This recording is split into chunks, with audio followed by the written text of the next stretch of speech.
ഗുരുവായൂർ ക്ഷേത്രത്തിലെ ക്യൂ സംവിധാനം പരിഷ്കരിക്കണമെന്ന് ഹൈക്കോടതി വിദഗ്ധരുടെ സഹായത്തോടെ ശാസ്ത്രീയമായി ക്യൂ പരിഷ്കാരം കൊണ്ടുവരാനാണ് നിർദ്ദേശം നൽകിയിരിക്കുന്നത്.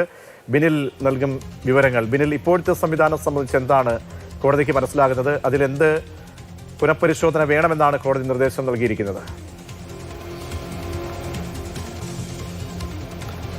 പ്രതീക്ഷ, ഗുരുവായൂർ ക്ഷേത്രത്തിലെ ക്യൂ സമ്പ്രദായത്തിൽ പല പരിഷ്കാരങ്ങളും വേണം എന്നതാണ് ഹൈക്കോടതിയുടെ നിലപാട്. ഇത് സംബന്ധിച്ച് ഒരു ഹർജി പരിഗണിച്ചുകൊണ്ടാണ് ഹൈക്കോടതി വിശദമായ ഒരു ഉത്തരവ് തന്നെ നൽകിയിരിക്കുന്നത്. അതിൽ 12 നിർദ്ദേശങ്ങളാണ് ഹൈക്കോടതി പുറപ്പെടുവിച്ചിരിക്കുന്നത്. ഇതിൽ ഏറ്റവും പ്രധാനപ്പെട്ടത് ഗുരുവായൂർ ക്ഷേത്രത്തിലെ ക്യൂ സംവിധാനം വിദഗ്ധരുടെ സഹായത്തോടുകൂടി അക്കാര്യത്തിൽ ഒരു ശാസ്ത്രീയ പഠനം നടത്തണമെന്നാണ് ഹൈക്കോടതി നിർദ്ദേശിക്കുന്നത്.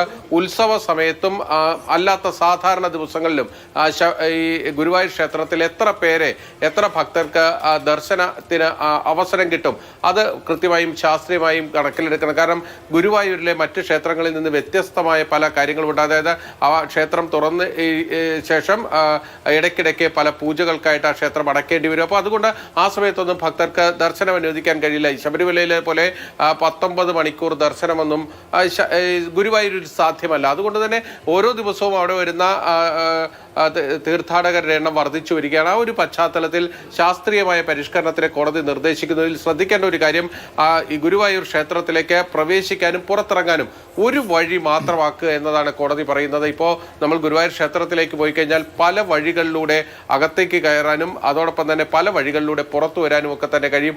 അത് ഒരു സ്ട്രീം ലൈൻ ചെയ്ത് ഒരു വഴിയിലൂടെ അകത്തേക്ക് കയറുക, ഒരു വഴിയിലൂടെ ഭക്തർ പുറത്തേക്ക് പോകുക. അതോടൊപ്പം തന്നെ പറഞ്ഞിരിക്കുന്നത് ഒരു 3, 4, 5 ഗ്രൂപ്പുകളായിട്ടായിരിക്കണം ഈ ബുക്കിങ്ങുകൾ അനുവദിക്കേണ്ടത്. ആ ബുക്കിങ്ങുകൾ, ഓൺലൈൻ ബുക്കിംഗ് അനുവദിക്കുമ്പോൾ 300 മുതൽ 500 പേര് വരെയുള്ള ഒരു ഗ്രൂപ്പായിട്ട് ബുക്കിംഗ് നൽകുക.